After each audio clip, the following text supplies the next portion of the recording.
Good morning students. अज असी करांगे कि अगर कोई भी एक्सपेंसिस असी किसी पास्ट का पे करते हैं, यानी वो एक्सपेंस जोड़ा एट प्रेजेंट ईयर का नहीं, किसी पास्ट ईयर का आ, या फिर वो एक्सपेंस जोड़ा कि प्रेजेंट ईयर का आ, या फिर वो एक्सपेंस जोड़ा कि आने वाले टाइम का यानी फ्यूचर का आ, अगर असी वो पेमेंट करते हैं तो सेम इस तरह नाल इनकम्स आ कि पास्ट प्रेजेंट ते फ्यूचर दियां ने, अगर असी वो रिसीव करते हैं तो उन्होंने अपने जर्नल दे विच असी किस तरह नाल ट्रीट करना है।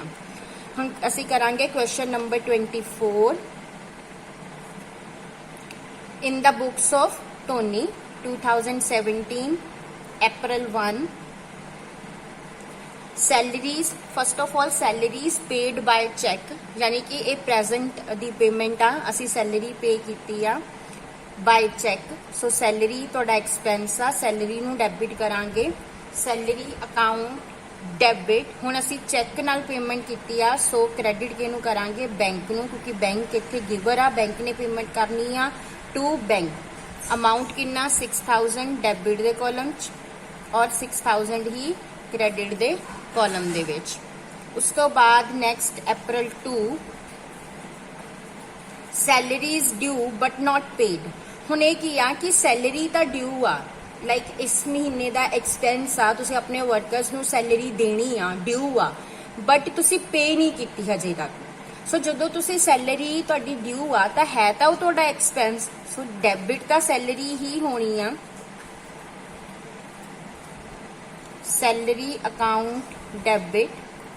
बट हुण क्योंकि तुसी पे नहीं की है सैलरी, अगर असी पे करते तो टू कैश या टू बैंक वर्ड यूज कर लेंगे, बट इत्थे तो पेमेंट हो ही नहीं। बट साडी लाइबिलिटी जरूर बन गई आ, क्योंकि असी ये सैलरी हजे पे करनी है, साडे सिर ते लाइबिलिटी आ, साडे सिर ते कर्जा हो गया हुण वर्कर्स का। सो लाइबिलिटीज नू आपां हमेशा क्रेडिट करते हैं। सो इत्थे भी असी लाइबिलिटी ही क्रिएट करांगे पेमेंट करन दी जगह ते। सो असी क्रेडिट किहनू करांगे, to outstanding, OS stand for outstanding salary.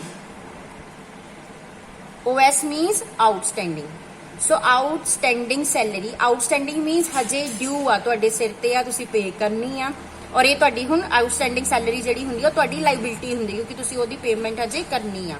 3000 debit दे कॉलम च और 3000 ही क्रेडिट दे कॉलम च। हुण नैक्सट आ अप्रैल 5 इंटरस्ट रिसीव। जदों रिसीव करांगे तो कैश आएगा, कैश अकाउंट डेबिट, और इंटरस्ट तुहाडी इनकम आ, असीं इनकम नू क्रेडिट करते हैं to interest account. Amount 5000 debit दे कॉलम च ते 5000 ही क्रेडिट दे कॉलम च। उस तो बाद अप्रैल 6 interest due but not receive. हुण जिद्दां एक्सपेंस हुंदे आ कि ड्यू ने बट तुसीं पे नहीं कीते, सेम इनकम भी आ कि ड्यू तो है बट तुहानूं हजे तक मिली नहीं आ। हुण क्योंकि तुहानूं मिली नहीं आ बट मिलनी आ, जिहड़े एक्सपेंसिस तुसीं पे नहीं कीते हुंदे करने आ वो तुहाडीआं लाइबिलिटीज ने, बट इनकम्स जिहड़ियां कि तुहानूं मिलनियां आ बट हजे तक मिलियां नहीं, वो तुहाडा एसेट आ।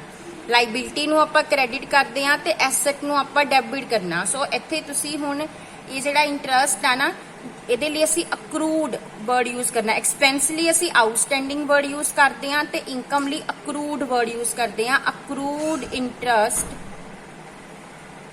अकाउंट डेबिट, कैश की जगह ते आपां क्योंकि मिलिया नहीं है, सो कैश की जगह ते आपां किहनूं डेबिट करता, अक्रूड इंटरस्ट नूं। हैगी तुहाडी इनकम ही आ, सो क्रेडिट किहनूं करना, इंटरस्ट नूं, टू इंटरस्ट अकाउंट। अमाउंट कितना 1500 डेबिट दे कॉलम च ते 1500 ही क्रेडिट दे कॉलम च।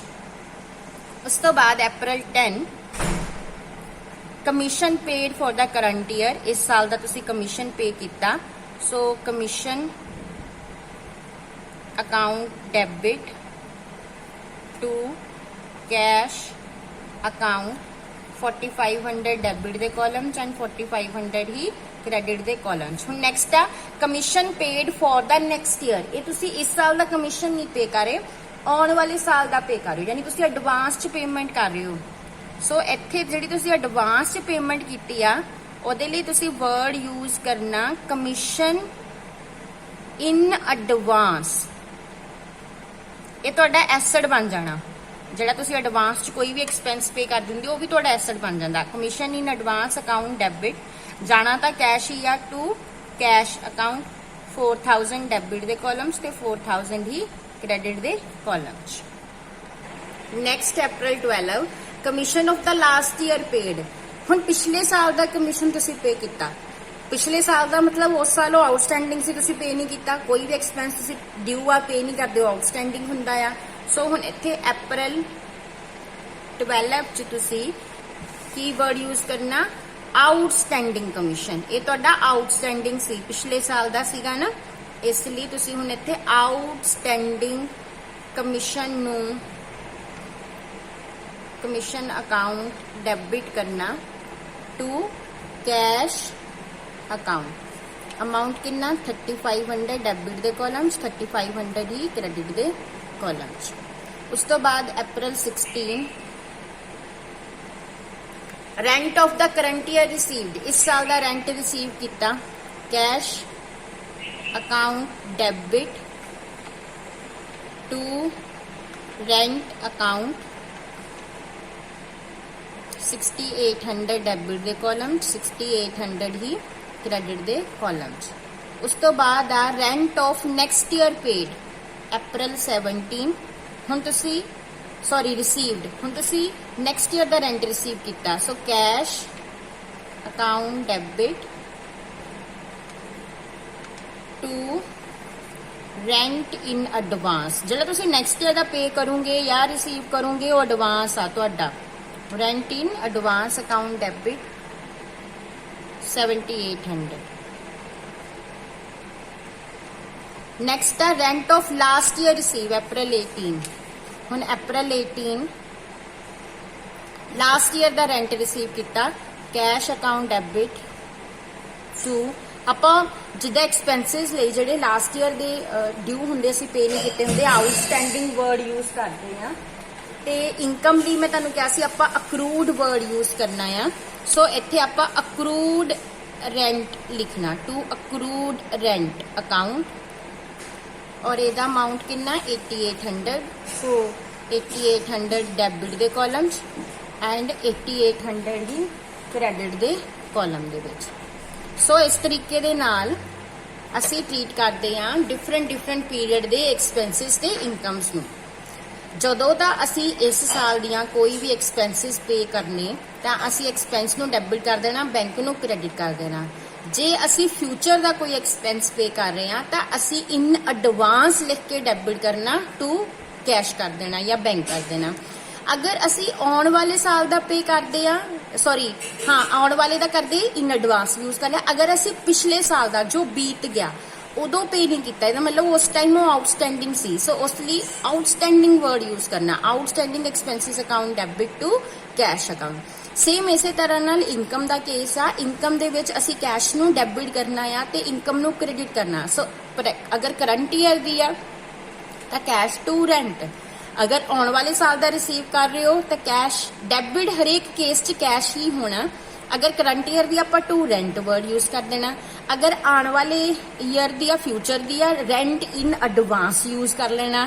ਅਗਰ ਪ੍ਰੀਵੀਅਸ ਈਅਰ ਦੀ ਆ ਉਦੋਂ ਅਸੀਂ ਅਕਰੂਡ ਵਰਡ ਯੂਜ਼ ਕੀਤਾ ਸੀ ਕਿਉਂਕਿ ਆਊਟਸਟੈਂਡਿੰਗ ਸੀ ਤਾਂ ਉਦੋਂ ਅਕਰੂਡ ਰੈਂਟ ਲਿਖਣਾ ਆ।